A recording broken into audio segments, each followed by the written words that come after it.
조갑제TV 시청자 여러분 안녕하십니까. 저는 조갑제닷컴의 조세별입니다. 2024년 7월 18일 오후 4시를 가리키고 있습니다. 한 달 전 국회에서 열렸던 의료대란 관련 청문회에서 조규용 보건복지부 장관은 전공의들이 어떻게든 돌아오도록 만들겠다라고 답했었습니다. 답답해하는 국회의원들이 대체 어떻게 전공의들을 돌아오게 하겠다는 거냐, 대체 그 어떻게가 어떻게입니까? 라고 반문을 했었죠. 이에 조 장관은 어떻게든 전공의들이 돌아오도록 만들겠습니다. 똑같은 코미디 같은 답변만 되풀이했었는데 자, 그때로부터 지금 한 달이 지났습니다. 그리고 전공의들은 돌아오지 않았죠. 자, 16일에 열린 국회 보건복지위원회 전체 회의에 한 달 만에 등장한 조규용 장관, 이번에는 어떤 답변을 했을까요? 자, 이 내용 좀 살펴보도록 하겠습니다. 자, 역시나 개혁신당 이주영 의원이 아주 날카롭게 지금의 상황을 지적했는데, 자, 이에 대해서 조규용 장관은 정말 한 달 전이나 똑같은 답답한 여전히 노력하겠다, 설득하겠다 이런 똑같은 답변만 되풀이했습니다. 자, 이주영 의원은 지금 전공의 사직으로 인해서 앞으로 거의 릴레이 의료 공백이 예상이 된다. 수련 체계는 완전히 붕괴될 것이며 지역 의료는 파탄날 것이다라는 부분을 아주 날카롭게 지적했습니다. 여러분 한번 직접 들어보시죠. 저는 지난 보건복지부 청문회를 통해서 필수료 패키지 및 2,000명의 증언의 근거가 부재하거나 혹은 그 내용과 절차상에 지대한 오류가 있었음을 확인했다고 생각합니다. 그렇기 때문에 오늘은 그 사안에 대해서 굳이 더 언급하지는 않겠습니다. 2,000명이 제시된 첫 번째 보고서를 아직도 내지 못하셨다는 것이 어떤 의미인지 국민들께서 직접 판단하실 거라고 보고 있습니다. 청문회 때 현 의정 갈등 해소를 위해서 어떻게 하든지 전공의들을 설득하겠다고 하셨는데 제가 보기에 그동안의 전공의들 움직임에 변화가 없고 오늘 여러 의원님들 질의해 주신 것에 대한 답변에도 큰 변화는 없을 것 같습니다. 언제까지 설득하실 건지 궁금하기도 한데요. 전공의들 설득 노력 기울이겠다고 하시면서 오전에 만난 적은 없다고 하셨죠? 예. 제가 여러 번 만나봤습니다. 지난주에도 만났고 이번 주에도 만나기로 했고 다음 주에도 만날 겁니다. 그래서 저는 말씀드릴 수 있습니다. 지금 정부의 방침이 대단히 전향적으로 바뀌지 않는 한 올해는 큰 변화가 아마 없을 겁니다. 어제 정오 기준으로 전공의 출근 레지던트 사직 현황을 받았습니다. 어제 12시 기준입니다.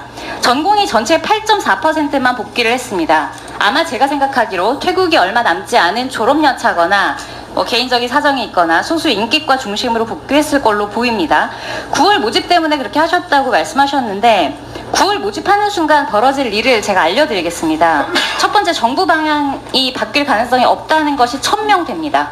그리고 두 번째, 대학병원의 사제관계 그리고 수련의 사슬이 붕괴될 겁니다. 세 번째, 가장 중요한 것인데 지역의료는 돌아올 수 없는 강을 건널 것이라고 봅니다. 주목할 점은 이 중에 인턴 복귀율은 고작 3.4%라는 겁니다. 전체가 8.4%인데 인턴은 그 중에 더더욱 복귀를 안 했다는 뜻입니다. 인턴들에 대해서 지금 아무도 언급을 안 하고 있는데 인턴들이 복귀하지 않으면 내년에는 전공의 1년차에 지원할 자격을 가진 사람 자체가 존재하지 않습니다. 특히 올해 본과 4학년 국시 96%가 미응시했죠.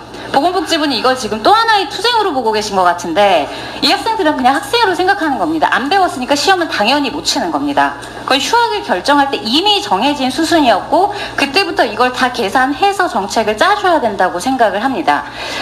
그럼 기존의 전공의들이나 핵심 의료에 굳이 올해까지도 와 있었던 전공의들, 그중에 특히 전연차들 다시 이 공부 안 할 것 같은데 내년에부터 지원할 사람이 한 3, 4년 이상 없을 겁니다. 그리고 인턴 지원할 사람도 없겠네요. 이 릴레이 공백을 제가 이미 지난 청문회 때도 한번 말씀드렸죠. 사실 시간이 너무 아까워서 이 얘기 안 하고 싶었는데 정부가 참 속도를 보니 안일하신 것 같아서 이 말씀을 마지막으로 한 번만 여쭙고 싶습니다. 그때와 지금의 대책에 어떤 변화가 있습니까? 어떻게 하든지 설득하는 거 말고 진짜 대책을 말씀해 주시기 바랍니다. 가급적 3년 이상에 대한 대책이면 더 좋겠습니다. 예, 의원님께서 걱정해 주시는 건 감사한데 너무 비관적으로 보시는 것 같습니다. 지금 정부가 노력을 하고 있기 때문에 전공의 복귀를 할 수 있도록 노력을 하겠습니다. 제가 그 답변 말고 다른 대책을 여쭤봤는데 또 똑같은 대답이면 다음 청문회부터는 다른 질문을 저도 준비해 오도록 하겠습니다. 네, 여러분 어떻게 들으셨습니까? 한 달 전이나 지금이나 조경 장관의 답변은 달라진 게 없죠. 오히려 걱정해 주는 건 감사한데 너무 비관적인 것 아닙니까? 라는 이런 답변에서 정말 실수가 나왔습니다. 이주영 의원도 현장에서 그냥 웃고 말았는데, 자, 무엇보다 이주영 의원의 지적이 참 무섭다라는 생각이 들었습니다. 릴레이 의료 공백이 정말 사실상 앞으로 이 수련 체계를 완전히 망가뜨릴 것이다. 이런 지적이었는데, 올해 그 전공의 복귀율 중에서도 인턴의 복귀율이 낮다라고 지적했습니다. 그러니까 올해 인턴이 오지 않음으로써, 그러니까 바로 윗기수 선배가 없으니까 내년 전공이 모집에 응하는 사람도 아무도 없을 것이다. 이런 지적이었습니다. 그러니까 인턴 사라지고 올해 본과 4학년이 국시를 쳐야 내년에 전공에 지원할 텐데 지금 내 시험에 응하지 않을 태세죠. 그러니 지금 본과 1, 2, 3, 4학년 이 4년부터 지금 인턴 레지던트까지 거의 10년의 한 세대가 완전히 끊어져 버리는 이런 상황에 와 있습니다. 자, 지금 국회 보건복지위원회 위원장이 더불어민주당 박주민 의원입니다.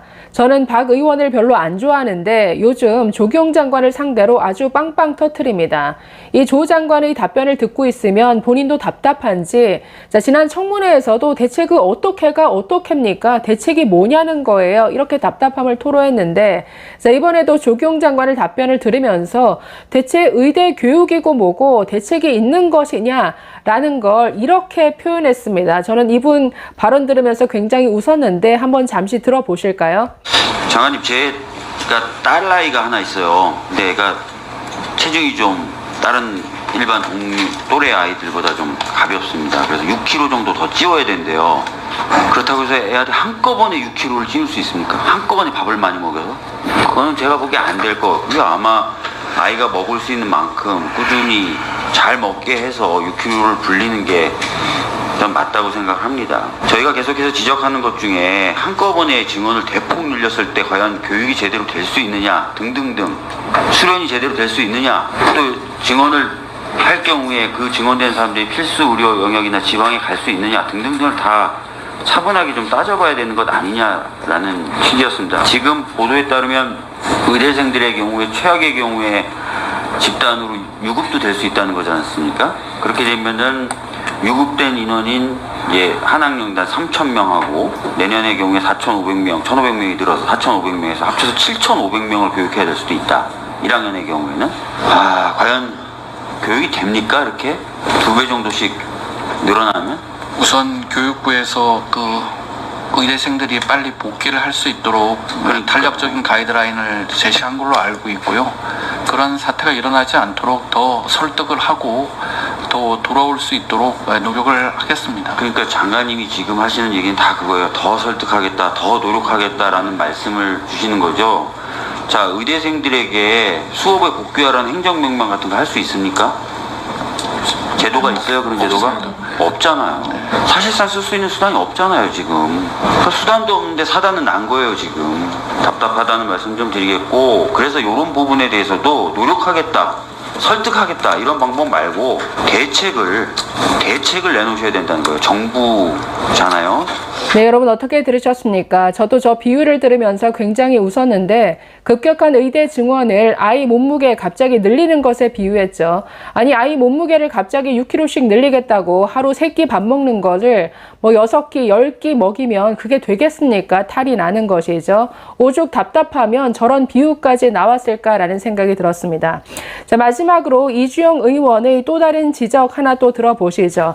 자, 이번에는 지금 상급 종합병원을 전공의 의존도를 낮추면서 전문의 중심병원으로 가겠다라는 대책을 내놨죠. 그러니까 전공의들이 돌아오지 않으니까 이제 전공의 대신 전문의 중심병원으로 가겠다라고 정부는 밝히고 있습니다. 이게 될 일이 아니죠. 전문의가 그냥 하늘에서 뚝 떨어지나요? 전공의가 있어야 거기에서 전문의가 배출이 되는 건데 내 전공의 없이 어떻게 전문의가 더 나올 수 있습니까?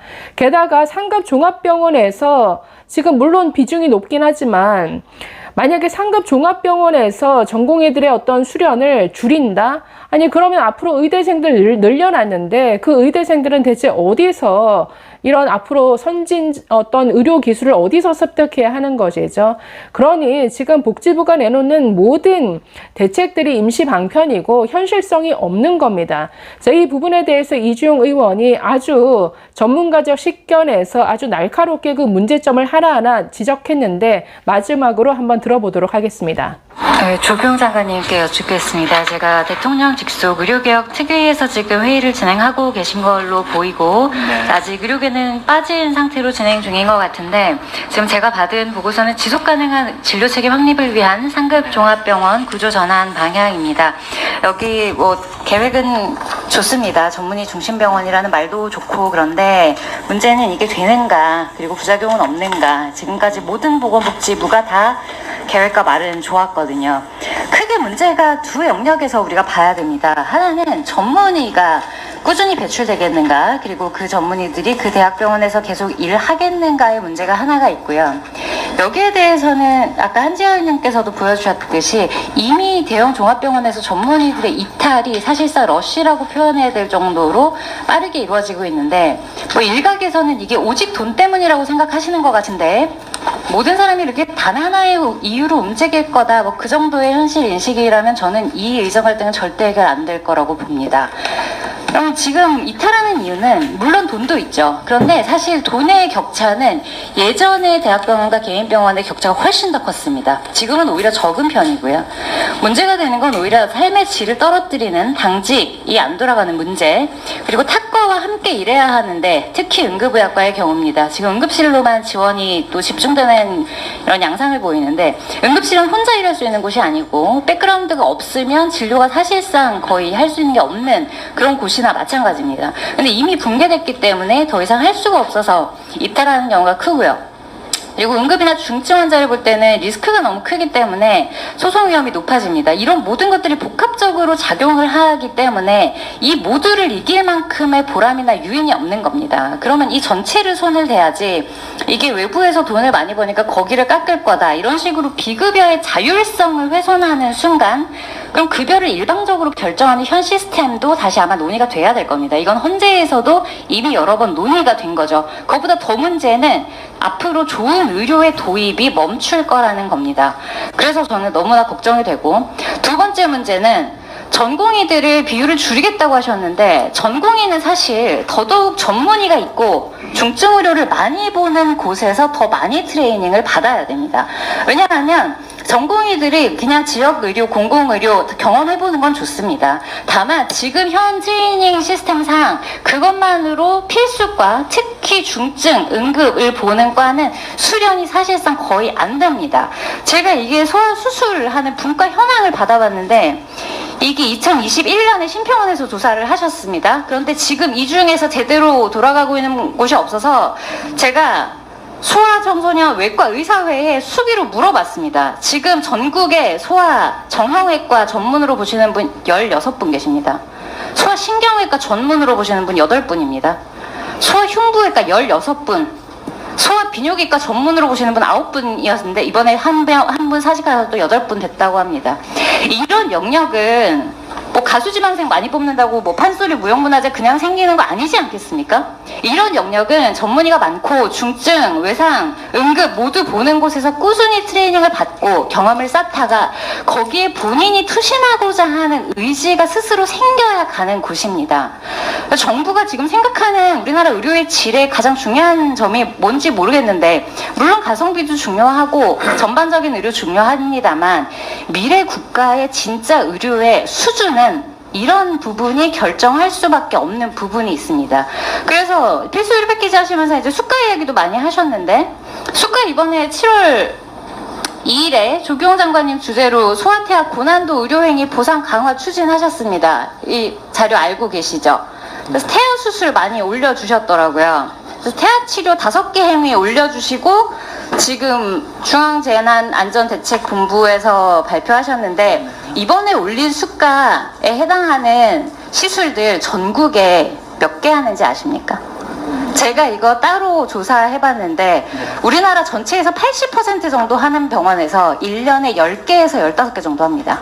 지금 이걸 올려줘 놓고 소아, 태아, 고난도 의료행위 보상 강화를 했다고 7월 2일에 이거를 발표하실 정도면 지금 산부인과가 망해가는 것에 대해서 구체적으로 혹은 전반적으로 어떤 계획을 가지고 계신지, 첫 번째는 필수 의료를 살릴 수 있는 필수 의료 패키지 말고요. 그것의 방안과 전문의 중점 병원에 제가 두 가지 말씀드린 문제점에 대해서 해결 방법을 말씀해 주시기 바랍니다. 차근차근 말씀을 드리면 그 전문의 분들께서 이제 그 자부심을 갖고 근무하실 수 있도록 저희가 이걸 그 의대 정원과 연계해서 검토하고 있는 게 아니고요. 그건 의대 정원과 상관없이 이것은 추진해야 될 과제라고 생각을 하고 있습니다. 말씀하신 것처럼 의료 사고의 부담 완화하고요. 그 다음에 당직 근무 완화도 저희가 같이 추진하고 있다는 말씀을 드리고요. 그 다음에 전공의의 그 수련에 대해서도 좋은 말씀을 주셨는데, 이것은 이제 전공의 지금 의원님 말씀대로 한 곳에서 계속 있어가지고 실력을 늘려야 되는 그 분야도 있을 것 같고, 또 여러 경험을 통해 가지고 해 나가야 될 부분도 있는데, 이거는 의료계 얘기를 좀 들어가지고 방안을 만들도록 하겠습니다. 그리고 수가는 저희가 그 태아 관련해 가지고 그 얘기가 그 산부인과 수가 인상의 전부라고 말씀드린 건 아니고요. 그 중에서 저희가 먼저 검토한 것을 먼저 발표를 한 겁니다. 저희가 소아와 분만에 대해서는 수가 정상화를 위해서 더 노력을 하고 발표를 하도록 하겠습니다. 네, 가장 최근까지 필수 의료 현장에 몸담았던 의사 출신이어서인지 이주영 의원의 지적이 정말 날카롭다는 생각이 들었습니다. 자, 문제는 회의를 아무리 해도 복지부의 무능만 확인할 뿐이라는 것이죠. 이 복지부는 이번 사태를 해결할 능력이 전혀 없다라는 게 매번 확인이 됩니다. 문제는 원점 재검토만이 유일한 답인데 이걸 지금 꺾지 않고 있다라는 거죠. 지금 여기저기 응급실부터 무너져 내리는 소리가 들리는데 뭔가 이 의료 현장이 심각하게 더 손상이 가야 그때서야 글쎄요, 원점 재검토 어떤 그 전향적인 방향 전환이 있을 것인지 지금으로서는 참 답답하다는 생각이 들었습니다. 그럼에도 불구하고 이렇게 국회에서 이런 날카로운 지적을 하는 분의 목소리가 계속 언론을 타고 있다라는 것, 이거는 좀 더 긍정적인 신호일 것 같은데 지금은 좀 더 기다려 봐야 할 것 같습니다. 감사합니다.